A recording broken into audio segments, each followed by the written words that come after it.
In this day and age, we're all used to using computers that have multi-monitor support. That's where you can hook up 2 or more monitors to one computer and be able to move your windows and programs between the various monitors and even overlap one program between 2 monitors. It's a boon to productivity, and it just generally makes working with computers that much easier.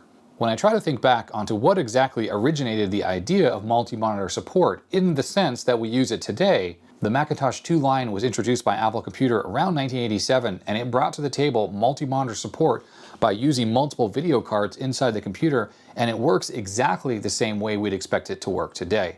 There were earlier examples of multi-monitor support like on the IBM PC, but it didn't really work that way because it was usually using one color graphical screen in combination with a text screen. So while it is multi-monitor support, it's just not multi-monitor in the conventional sense as we know it today. Well, in this video, we're going to take a look at a Macintosh that was released before the Macintosh 2 line that has multi-monitor support as we know it today. So, welcome to Adrian's Digital Basement, and without further ado, let's get right to it.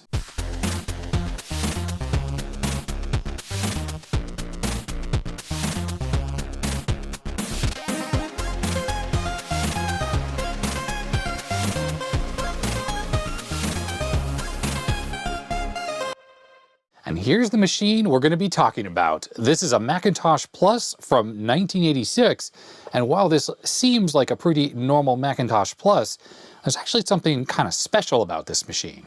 It was recently shown on my second channel. I had a video where I serviced this chassis and tested out a few different motherboards, and one of the things we noticed is that the motherboard that's inside this computer has an extra card made by the company Radius attached to the CPU socket, and that said card has some ROMs on it that results in the menus looking much larger than they normally do.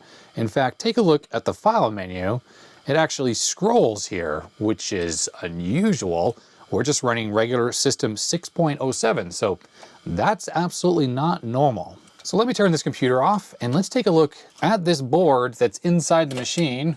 There we go, and see what's going on exactly. With the back cover removed, normally you can just pull the motherboard out, you slide it out of the chassis that direction. The thing is, this actually has that extra board attached to the CPU socket, and that doesn't allow you to just slide this out. Basically, it stops about there. So it's a little bit of a brutal process to actually remove the motherboard from this system. You need to slide it up just a little bit so it clears the bottom edge here, and then you have to use a screwdriver here and wedging the motherboard out just like that, and there it is. Now it's free. And here we have it. There's the Mac Plus motherboard, and that is the Radius full-page display card that's attached to the CPU socket. I talked a little bit about what I could see going on with this card in the last video where I worked on this motherboard, but on the side here it says Radius full-page display, copyright Radius Incorporated 1986. And the ROMs that are on here also have 1986 date codes. When this card was installed, someone removed the CPU, installed a socket, plug this card into the socket, and then there's another socket where the CPU goes into. We additionally have some RAM here, so this is most likely for the frame buffer. I don't think this thing expands the memory on the computer in any way. And then you have a connector right here. Now, originally on this machine, and I recommend you might want to go watch that video, this cable was installed in there. So obviously this one connects right here. And then this connector here, which you can see there, has a row of pins, was actually shoved through the security connector on the back of the case. When I first saw this card, there was nothing really surprising to me about the fact that it existed, because I knew that full-page display and two-page display cards existed for the otherwise non-expandable Macintosh Plus. In fact, I have a Mac 512, which I've shown on the channel before, that has an internal hard drive expansion that's put into that thing. So not only does it have an internal hard drive, which is not normally inside a Mac 512, but it has a similar board to this that is the hard drive interface. So people had been expanding the non-expandable Macintoshes for a while, and I think it was stuff like this that prompted Apple to add a processor direct slot on the Mac SE, which essentially allows a card like this to just plug into a connector versus needing to connect on top of the CPU. An interesting connection to these types of expansion interfaces was that around 1986 or 87, my father had a Macintosh Plus he used for his publishing business, and he actually had an accelerator put onto the machine, and it was a similar board to this one where it clipped on top of the CPU. It was a 68020, and it also had a display interface for a 21-inch external monitor, monochrome of course, but with that particular setup, when the external monitor is in use, the internal monitor is disabled. So it really is only a single monitor solution, and it just takes over from the internal monitor, giving you a much higher resolution. It was my initial assumption that this card, this full page display card, was going to work exactly the same as the one that my father had back when I was young. But I started doing a little bit of reading about this card, and turns out that's not the case. After doing a quick Google for the Radius full page display, I came across this website called 32x32, which has a little bit of an article and some pictures about this card specifically. The first picture shows that monitor hooked up to a Macintosh Plus, and I was flabbergasted to see that there's actually two screens working at the same time. Multi-monitor support in 1986. I don't know for sure if the copy that's on this website came from the promo material from Radius, but I love how it says 2 screens are better than 1. Well, definitely, indeed, if you're going to be working on a small compact Macintosh and you can add an entire extra screen and still have the use of your internal one, well, that I find pretty darn amazing. And this might be, as far as I'm aware, the first implementation of multi-monitors in the conventional sense as we know it today on a personal home computer. Maybe with like some crazy workstations and stuff this was possible, but for something you could just go buy at a store, I'm pretty impressed. I'd love to hear comments on anyone else who knows about any other personal computers, as in home computers and not some really esoteric workstation, that had the capability of a graphical multi-screen system where you could just drag windows between 2 monitors.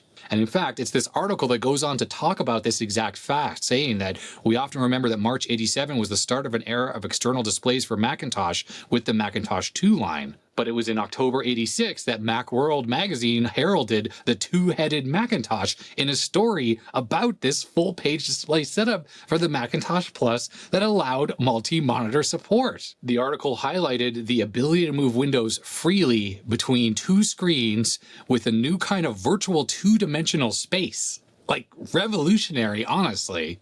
Not to mention you had additional software capabilities like detachable tear-off menus that could be repositioned and a larger font size for the menus. Also a screen dimmer and control over the size of the cursor to reduce the possibility of losing the mouse on such a large field of vision. Enabling this took a new Motorola 68000 processor, perhaps running at a higher clock frequency with a question mark, that's a bit odd, that completely replaced the Mac's original CPU. And the requirement of a new Macintosh ROM meant that the product was restricted to the Mac Plus and the 512KE models. Incidentally, the 512KE is just a Macintosh 512 that's been enhanced to be more like a Macintosh Plus with only 512K of RAM. So I think it has Mac Plus ROMs and it has a double-sided disk controller or maybe a circuitry mod to facilitate that. It seems that at the time this was released, the price was $2,000. That would have included the board that's on the motherboard here and the monitor. And here is another picture of a Mac Plus running a big spreadsheet with a graph across both monitors. That's so freaking cool. Now, this website goes on to say that permanent changes to the motherboard were made. These presumably included the Radius ROM, which obviated the need for a special boot disk, a requirement for other vendor solutions. The integration between the Radius ROM and the Apple motherboard were evidently pretty deep. As an example, the larger PRAM in the Mac Plus allowed for precise vertical alignment between the top and the internal-external screens to be memorized, but the 512KE had to be set every time at boot.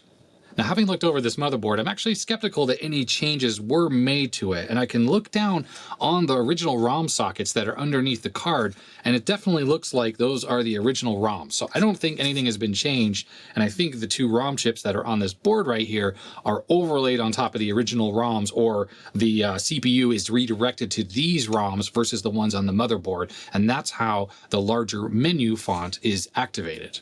Continuing on in this article, it talks about the fact that other vendors' solutions for an external monitor on a Mac Plus did shut down the internal screen exactly as I mentioned. The website goes on to indicate that some applications have trouble with this multi-screen approach, and of course that goes without saying because this was all before official support was launched by Apple. And you do kind of have to wonder how much of what this card was doing did Apple borrow when they came out with their own multi-monitor support. After reading what this website had to say about this card, I suddenly had a really strong urge to try to get this card working. I wanted to see multi-monitor support actually running on 1986 hardware. So the first thing I started to do is I started Googling, looking for documentation or the drivers for this card. Well, unfortunately, there doesn't appear to be any documentation, period, for this card. I couldn't find anything anywhere. I found a few posts of people talking about the fact that they had this card and they were looking for the drivers and documentation, and really nothing ever really turned up. There apparently was this old website that had some old Macintosh drivers for Radius products, and it seems that that website is gone now. Now, archive.org did archive everything from that website, and I was able to get those files, but unfortunately, when I looked inside that 7-zip file, it didn't have the particular Radiusware software drivers for this card. I did keep looking around, and I did eventually find a package that looked like it was for this old card that has the old, I think, 2.3 ROMs on here, and it only had a single like 2K or 4K init file that you put in your system folder, and really no information about how to use the card. It just said with the README file, put this in your system folder, and it should help with compatibility a little bit. That was it. And even with that init file in the system folder, which is actually how it was just now when we had this computer booted, it still doesn't actually allow the mouse pointer to move off the screen. So that extra monitor is not active, at least when the system is booted, at least with nothing connected to this cable. So I think the first order of business is we need to try to figure out what's going on with the connector that's on this board. What kind of signals are coming out of this? And if they are compatible with the RGB to HDMI, can we use this awesome thing to actually replace the external monitor, which I have no hope in hell of ever finding? And if possible, maybe we can get this thing working. To get started on this discovery process, we're going to need to use an oscilloscope. That's a given, right, to look at those signals. But also, I really want a way to power the motherboard up in a way that's not so sketchy, where the motherboard is just hanging out the back of the case, which is kind of how I do it most of the time. So we need a better solution. Well, luckily, a viewer recently came through and sent me something, and it's this right here. This is the PicoRC. And what this is, and I've already assembled it because it's a kit, this is a PicoATX to Mac Plus power adapter. So this is the PicoATX here. You send 12 volts into this, and then this connector right here plugs into the motherboard in the normal connector. And there's actually a pass-through connector right here that you can plug the cable that goes into the analog board on the Mac, and this will actually power that entire system up. So even if the power supply portion of that board is not working anymore, this little board will power up the rest of the board and the monitor and actually send the video signals and the audio and stuff back through to that board. Now, looking at this board, you'll notice I have a ribbon cable soldered onto here with a 9-pin connector, and you might be wondering what that's all about. And that is the correct pinout to connect up to the RGB to HDMI directly.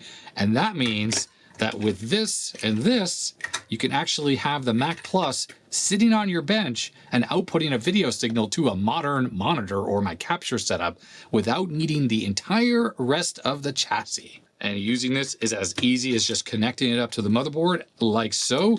We do have a little power switch here, which turns on the ATX power supply. I have the zip drive. I'm going to put the zip disk in there, and that's going to spin up. It's connected to the SCSI connector. The RGB to HDMI is connected. I have the ATX power supply connected. It's turned off right now, but that little green LED shows up all the time just to tell you there's like standby power. And we're looking at the RGB to HDMI output now, and I created a profile specifically for the Mac Plus, which is also the same as the Mac 128 and 512, and I've shared that with Ian, the maintainer of the project, so future releases should have the Mac Plus profile in there, because it is slightly different than the Mac Classic one that's in there that I made on a previous video. And here we go. Let's exit the menu, and we'll turn this machine on, and hopefully it boots. So what's kind of funny is we're looking at a pixel perfect representation of what's on this Mac Plus right now, including the large menus. But what's funny is notice how it's going off the sides of the screen a little bit. That is a problem with my capture setup. I have OBS set up here to capture a 4:3 image, which is typically what's coming out of all of our old systems. But I guess the Macintosh pixel resolution is not exactly 4:3 in the sense of like how other retro computers are. So my cropping that goes on here actually crops the sides. If we switch to the full picture here, you can see there's no cropping going on whatsoever. So please just ignore for now that it's cropping off the sides. I'm not going to go and adjust my OBS profiles for this computer that I don't really use that much on a capture like this. What I wanted to show though is that I do have the full page display system extension in there, and it's 3K. I thought it was 2K or 4K. Well, it's 3K. And this, what we're looking at here, is the README that comes with the full page display driver from Radius version 2.5 from 1988. And it says simply install this in your system folder and restart. The FPD system is an init that installs during startup, ensuring compatibility. Yep, there we go.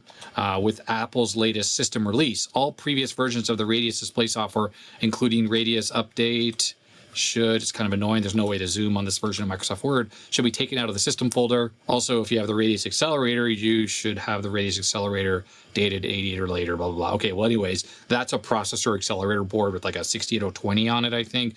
That is clearly not what's on this system. And scrolling down, there's really no other useful information other than it says the close view utility is not compatible. So don't use that. I don't even know what that is. Maybe for like zooming up or something like that. And please return your registration card, and thank you very much. That is literally the entire documentation that I was able to find online for this card, full stop. Alrighty, so we have the system working, we have the right software installed. Let's start poking around on the output of this card. So I have the system turned off. We're gonna boot back up, and I'm gonna get the oscilloscope set up so we can see exactly what we're getting out of those pins. When we look at the pins, we have 4 pins, a gap, and then 5 pins. That's a few more pins than I would have expected. There at least needs to be a ground pin, a horizontal vertical sync, so that's 3, and then we have a video signal. So really only 4 pins, and we have a total of 9. So I'm clipped onto the first pin, and let's power this on and see what we see. Oh, hey, we're getting something already. So that is a good sign. Let's zoom in here. Oh, hey, okay. This is awesome. This actually looks like a video signal of some kind. So this would be probably blanking, and then you have, oh, it went away. You know, the system booted up off the zip disk, and then it went away. Let me hit the reset button here. Look, it's back. Okay, you know what? Maybe that init file actually disables the video card or something, like when the system boots. And if you look at this, let me pause the video here, single shot. So look how that looks different than that and that. So they're different, and that is a really good indication of a scan line. So what I'm going to quickly do is I'm just going to go through the rest of these pins and take a look at what I see on any of them, and write down if I'm seeing like horizontal or vertical sync. That looks like a video signal as well. And we have a pulse there on this pin. If I zoom in on this down at the bottom here, it actually shows that we are at 68 kilohertz. So that's definitely horizontal sync. And then we have this pin, which has some kind of a signal. Let me zoom out. Ah, okay. This one right here, 67 hertz. That is the vertical sync right there. So I found the horizontal, the vertical, and 2 different video signals, one that's inverted from the other. Okay, this is freaking really exciting. All right, I'm gonna grab the multimeter and I'm gonna try to figure out, with the system turned off, which of these are grounded, because I can go to the ground right at the top of this motherboard here and start looking for ground. So there's a ground, and so on. I'm gonna write down what I find, and then we'll go from there. All right, so this is what I found. We have TTL video, we have ground, we have TTL video again, but inverted, another ground signal, then there's the space or the gap. Then we have that 5-volt line, and I'm wondering if that's a sense pin, and we'll get back to that in a second. We have horizontal sync, that was 68 kilohertz or so, ground, vertical sync at 67 hertz, and then ground again. Now this line here is 5 volts all the time, and the reason why I think it might be a sense line is that 5 volts is actually fed through a resistor. I think it was there's either like a 4.7K or a 10K resistor, which is very typical for a pull-up resistor, meaning that probably this signal here would be grounded, and then that would allow the card to be able to tell that the monitor is connected. But even with that not connected, we did see some kind of video signal coming in over these TTL video signals on the scope. So it seems that this card does something when you first turn on the computer that once the zip disk booted up, it seemed to black out. But at least there was something there at first. So what I just went ahead and did is I took this pin out here and I made a little cable that goes to a 9-pin connector, and I wired it up according to this connector so that I should be able to unplug the RGB to HDMI. I'll zoom out a little bit so you can see what I'm doing. Unplug this from the motherboard here and plug in the Radius card into the RGB to HDMI, and let's see what that does. Now, when I turn this on, keep in mind that what we're looking at here is the profile for the Mac Plus.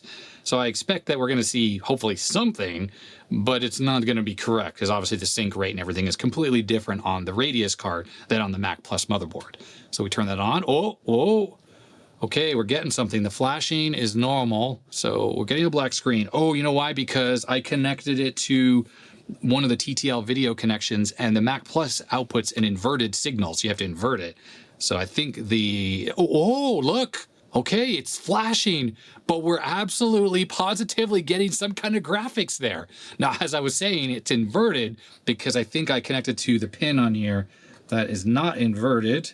So let me plug into the inverted pin on the header. There it is. Okay, so if I bring up the menu, it stops the flashing. There is something there. There is something there. Let me go and create a profile that matches the timing that I got on the scope, and let's see what we see. Alrighty, check this out. I have it reconnected. I have the new profile installed. I'm gonna turn on the motherboard. We get this weird screen, and keep in mind I have the zip disk out, so it's not gonna boot anything. It's just gonna sit there, and whenever that something comes up that we saw on the other profile, we're gonna see it.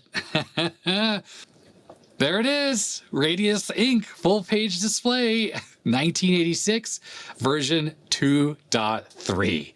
Would you look at that? It's freaking working. Now, I know what you see here looks a little small, and that's an unfortunate side effect because the image, of course, that we're capturing is this long image because it's a monitor turned sideways. And it's not just a monitor turned on its side, it's literally outputting scan lines that are less wide than they are tall. So it's like 640 pixels across by like 800 and something pixels down. So the electronics in the monitor are actually drawing the picture that way. It's not just a regular monitor turned sideways. Now the Mac is waiting for a disk to be inserted. So I'm going to turn off the power and I'm going to push the zip disk in here and we'll turn this back on.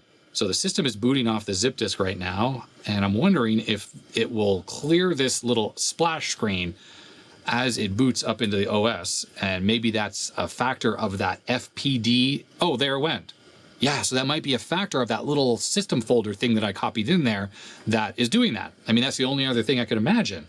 Now, the question is we're obviously not getting any kind of image. We're clearly not experiencing two screens, where we can drag a window over. But perhaps it's that sense pin right here, the 5-volt line. So I have a little jumper link here.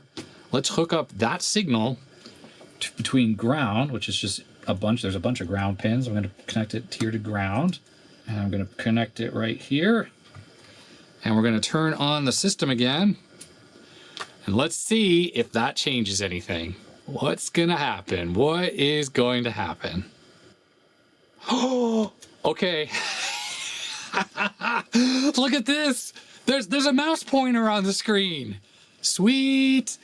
Oh, I can't believe this. So we don't have the internal monitor connected right now, obviously. So there might be something displayed on the internal monitor that we cannot see. Oh, okay, look at this. I can't believe it. RGB to HDMI, we're capturing the full page display from this Radius card. And absolutely, that article was right about the ROMs that are in this thing, and it facilitates this thing to work without drivers. Because obviously, we were seeing the boot process even before that little file loaded. Although, I think that file, if we look in the system folder, oh, it feels a little slow, doesn't it? If we go into the system folder here, FPD system has a little space in front of it, which means it should load first. So it might actually be that that little driver there does turn this on or whatever. So that's kind of cool. Now the question is, are we running in 2-monitor mode right now? Let me see about dragging this window off the screen. So far, no. What about down here? No. Over here? No. Whoa! Oh boy, I just lost the window. It is completely off screen. So let's see. It's there. It's like in the middle. Okay, there it is. So the mouse pointer is stuck right there on the edge of the screen, and now it's gone. So I guess if I had the internal Mac monitor connected right now, we would be seeing that window partially on the main screen. That is so freaking cool. I cannot believe this is actually working. Wow. So I'm trying to think, how can we show this in operation? Is there a way for me to capture this? If I had a second RGB to HDMI with the digital hat on it, I could capture it and send it to a separate HDMI input on my computer and use OBS to composite the image together. Thing is, I have other RGB to HDMIs, but I do not have any of the little digital add-on board that goes with it that allows me to capture from this setup. I think what the right solution to do is probably put the motherboard back into the original case, hook up the original monitor, and then just run this extra cable here, the little 9-pin, outside the case. We could plug in the RGB to HDMI and then see the machine in operation with another monitor sitting next to it, kind of like it was supposed to do. The only problem is going to be is that there is no way to rotate this image. The RGB to HDMI and the Raspberry Pi cannot do that in software, at least with the current software that's on there. So we're going to have to use a normal monitor and just have big borders on the side, which kind of sucks. All right, here we go. We're in dual monitor mode. The system is booted up right now. Now, ignore the banding you see here. That's this monitor. For whatever reason, it's doing that on the VGA input coming from the Raspberry Pi. But take a look at this. So this window here, System 6, whoop, here we are. We're over on the Mac now. It just freaking works. Look at that. Totally, as we would know it today, multi-monitor support. That, honestly, is just blowing my mind. I can't believe in 1986 a Mac Plus with this Radius card could do this. I don't know. It really blows my mind. Now it is really glitchy though. We saw a little bit of that when we dragged the window back and forth. It seems to be behaving right now, but I noticed now it's weird when I press the special menu, I can't actually hold the menu down. These ones are working. Oh, but look, some garbage appeared over there on the main screen. Ah, yeah, look, it's really freaking out. Now you might be wondering, how exactly did I get it where the Mac was on this side and the monitor on that side? Because that didn't seem to be the default configuration. Well, check this out. I noticed if we reboot the computer and I got to hit the reset button, if I hold the mouse button down while it's booting up, and I figured this out because I was trying to eject the zip disk, a little control panel appears on the LCD screen. Now, sorry for me having to record the LCD screen here. It's not exactly the best, but we have that large cursor thing we were talking about. Looks like you could set the menu bar to either large or small. Looks like we have the ability to turn on and off the zoom bar. It allows you to pick which position the monitor is on, the right or the left, and then you can have both monitors working together, just the external monitor, just the internal monitor. And then there's a couple sliders here. I don't know what this one on the left does, other than I think it's the brightness control, because the article talked about the brightness control. It doesn't do anything now. And then this one actually adjusts the position where the Mac monitor is compared to each other. So as I move this, you'll notice that this little window stays fixed on the external screen and it changes on the Mac. So if I move over where it says display here, now the mouse pointer is down here on the Mac monitor. And if I move this slider up to the top here, well, it's obviously going to be off the screen completely. When I move display, it doesn't even move at all. And the Mac monitor is down here at the bottom. Now, it does appear that these settings are stored in the NVRAM, which of course are not available on this computer. So if I turn it off and on quickly, all works normally. But if I leave it off for more than a couple minutes, it loses those settings because there is no battery in here currently. Now, when it comes to the buggy nature of this entire system, I did find a few more articles about it, and it specifically called out that there were much later versions of the ROMs for this card, going up into like the 4.x versions, and I have a feeling that those were there to fix some of these issues. One thing I've noticed that if you pick the small menu bar option, then the menus appear on the main screen here, on the internal screen.